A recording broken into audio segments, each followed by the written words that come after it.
Okay, so the first thing you need to know about Vivaldi, at least for exam purposes, are his dates. 1678 to 1741. We have this nice consecutive sequence here, and 7 plus 4 makes 11, like that. Don't ask why I find this helpful, it's just how my brain works. Antonio Lucio Vivaldi was born in Venice, Italy, city of carnivals and canals. His father was a barber who conveniently played the violin. Little Antonio had the luck to be born on the day of an earthquake, and he was baptized immediately, either because he was sickly looking or because of the boulder-shaking tectonic wrath. Regardless, it sounds like his mother was having a rough day. At 15, Vivaldi entered the priesthood, where he earned his woefully inescapable nickname, the Red Priest, red being on account of his carrot-colored hair. Think Annie. He was probably called a good many other things that the history books have been less inclined to note, though maybe that's for the better. Though officially a priest, Vivaldi rarely gave services because of health problems. Instead, he held the post of violin master and later music director at l'Ospedale della Pietà. I'll even spell it for you. Which was essentially a girls' orphanage. Again, think Annie. There was a similar institution in Venice for boys where each child was taught a trade. The girls were luckier. They got to learn instruments. Many of them went on to become accomplished performers.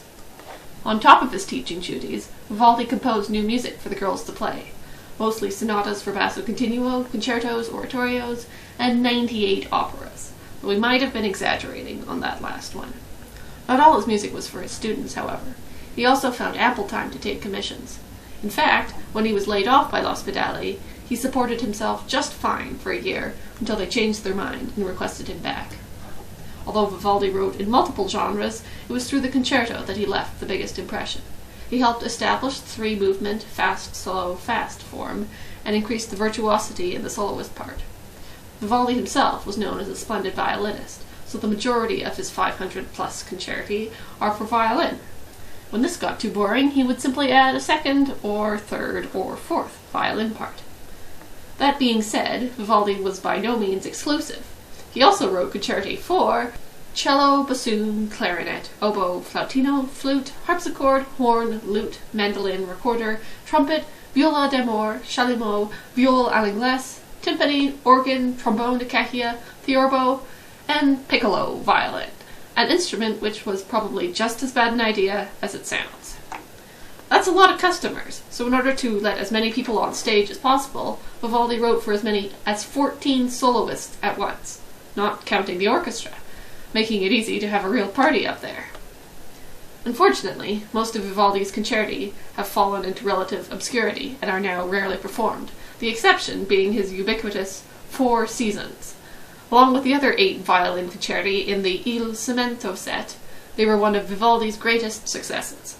These, and yet another set of violin concerti, La Cetra, attracted the attention of the Holy Roman Emperor Charles VI, who liked Vivaldi enough to give him a gold medallion, a knighthood, and a pat on the back.